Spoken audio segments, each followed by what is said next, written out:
Cedar Mesa is about 25 miles square, I think. It's part of the Colorado Plateau. It's actually in southeast Utah, and it has some deep canyons cutting through it. We arrived on Monday and decided to walk up Butler Wash, which has some of the more accessible ruins.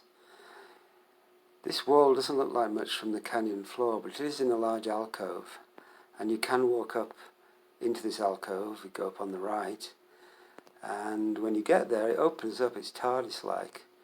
There's a large cave which provides room for a lot of storage for corn or beans or whatever they were growing, squash, down in the canyon.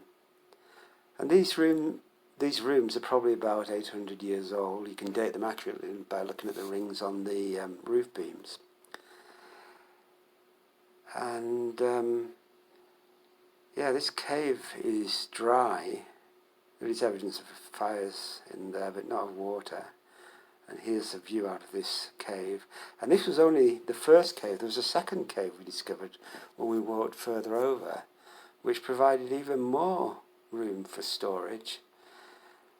And it's probably a bigger cave than the first one.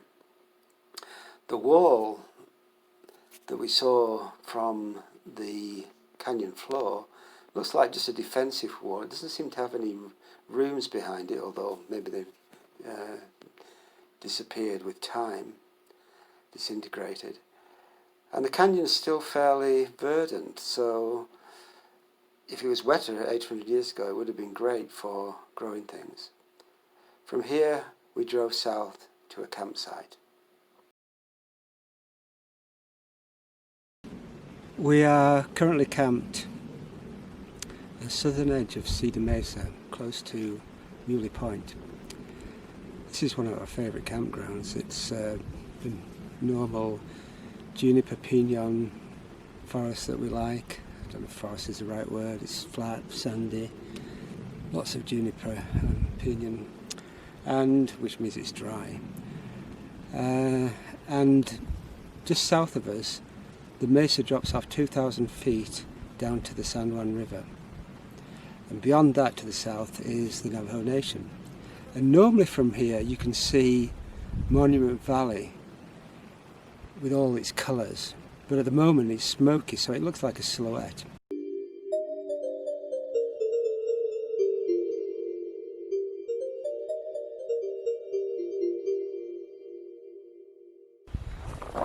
So yesterday we went down to Butler Wash, looked at the Butler Wash ruins, and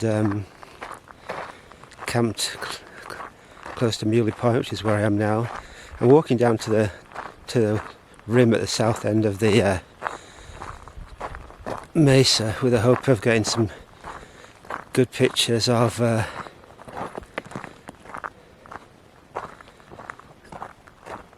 cliffs down here. Here's the promontory in morning light. This is actually probably Muley Point itself. That end of the cliff over there below us is this pinnacle, and then big drop. The river, the San Juan, has cut deep into the sandstone over millions of years, of course, and it's down there somewhere 2,000 feet below us, and it looks kind of like the Grand Canyon, doesn't it? It's quite impressive. There's the river way down there.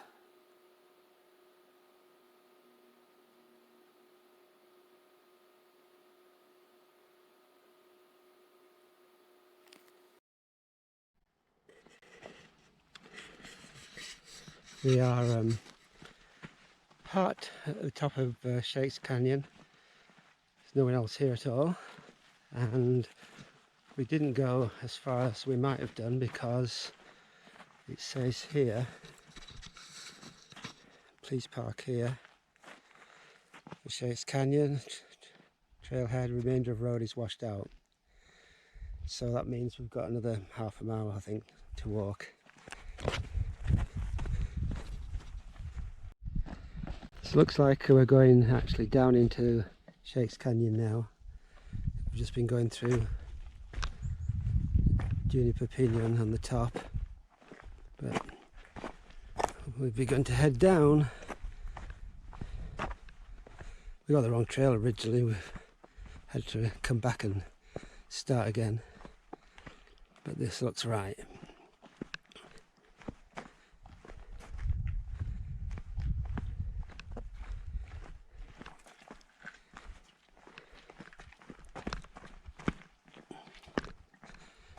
We've even got cairns every so often, which we didn't have on the previous trail. So this is Shake Canyon that we're in now, and the ruins, the first set of ruins, we may not go any further, the first set of ruins are right beneath me, so I'm going to just walk towards them. Oops, try not to trip.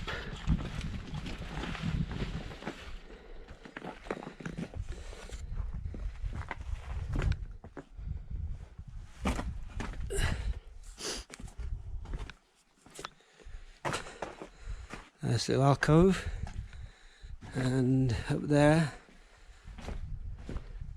are the ruins.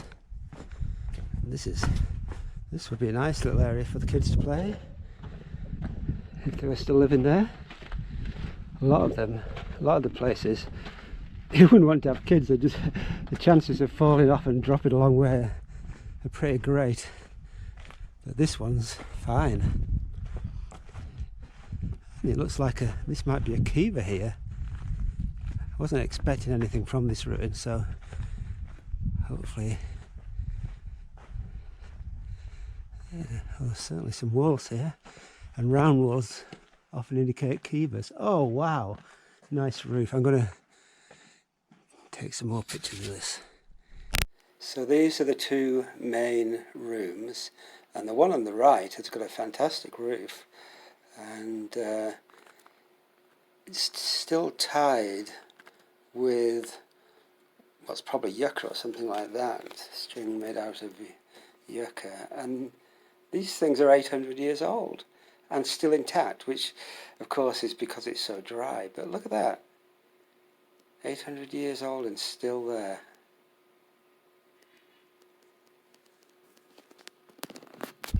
So we decided to go down canyon and then go up this side canyon with the idea of getting back on the mesa and then walking back along the mesa rather.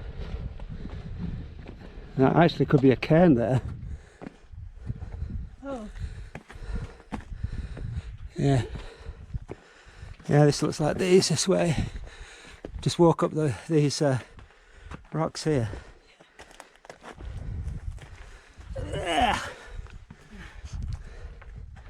It's even got handholds, look at this.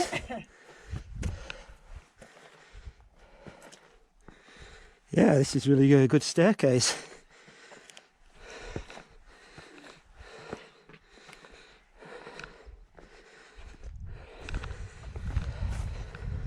Oh yeah, this is great. Come around here, it's just almost flat.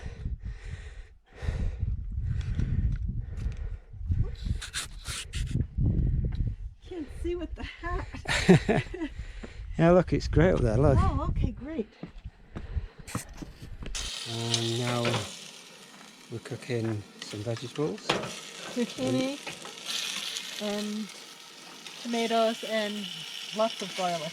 Our usual mixture. And then we're going to just throw the pasta in with the veggies, mix it all up and eat it. I'm going to put the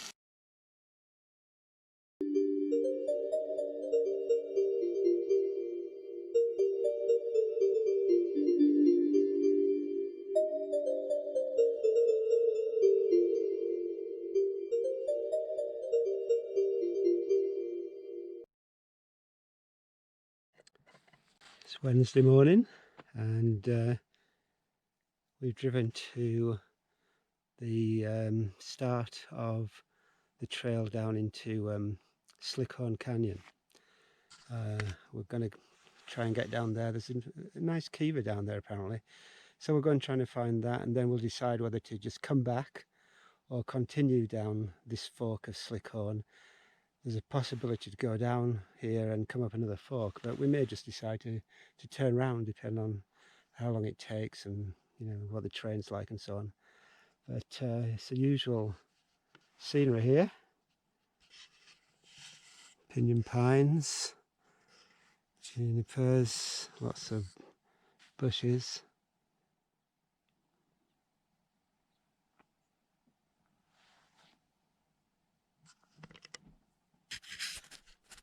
There's the road in. The road in was quite gnarly. The van was leaning over quite a bit at one point, but we made it. So we've definitely reached the big dry fall now. It's a long way down there, and supposedly we can get down on this side, but yeah, it's hundreds of feet down. So the big dry fall is back there. We're on a bench on the south side, and it's pretty spectacular here. Huge drop to our right, and hopefully we can get down. We might actually go back on top rather than coming back up the canyon. We'll see what we're looking at. A lizard. Where is he? He's blended in the dirt. See where my shadow is? Okay, so when we came up on the bench, it was kind of nasty, like big drop and slab climbing essentially.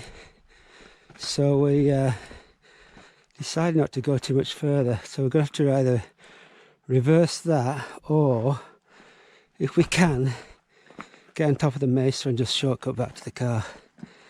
That's the plan. And here we are walking back along the bench now.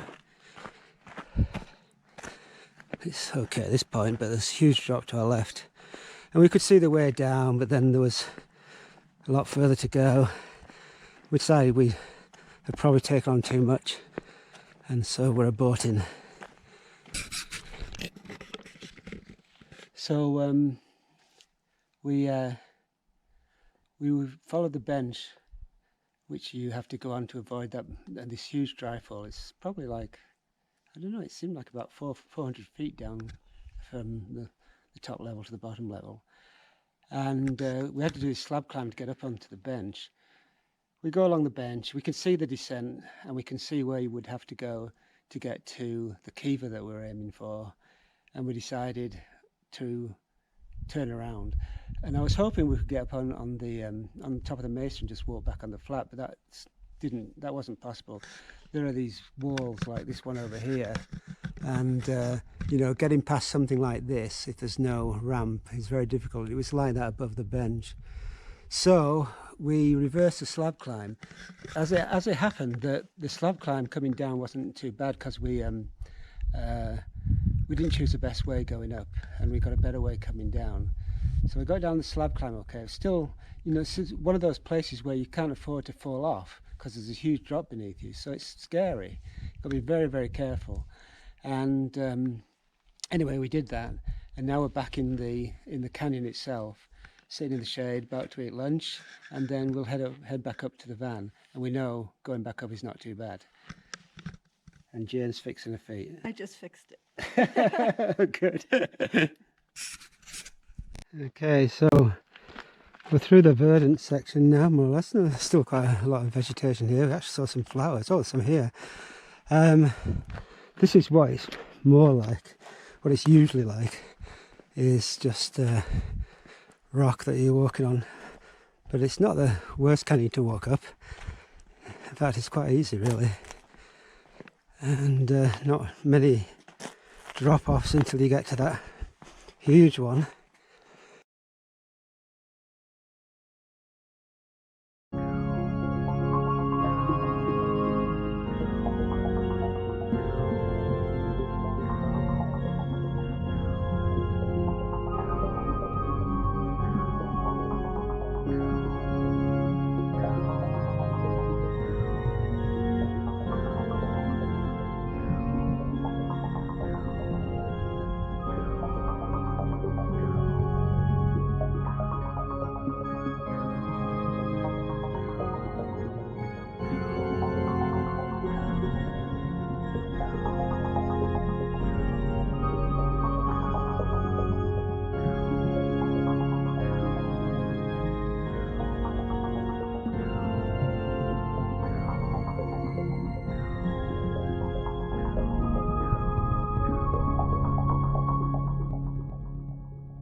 We're making quesadillas,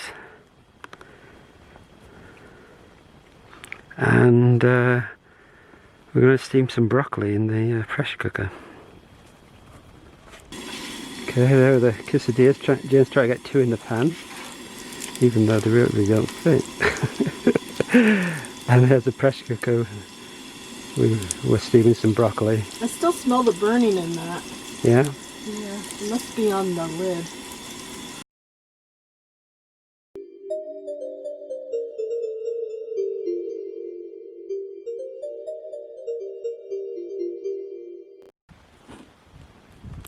It's Thursday morning. It's as clear as it's been. Well, actually it was a bit clearer last night. Still some smoke, but you can actually see the colours in the rock now. You can even see Monument Valley, a bit of colour there rather than the silhouette.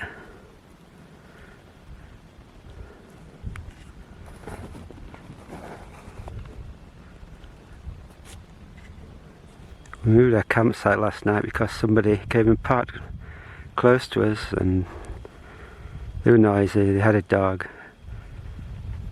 and we like being away from everybody. The stars last night were fantastic. It was really clear.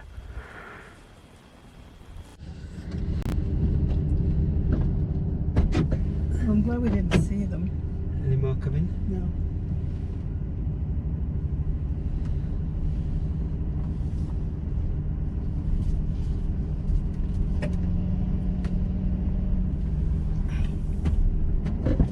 We didn't leave anything. I looked. Goodbye, my favorite place.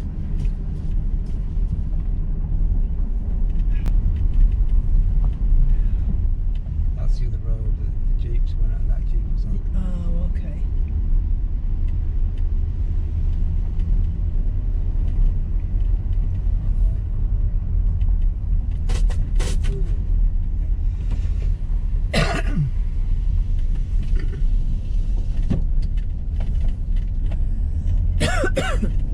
Alright, on our way. On our way. The adventure continues.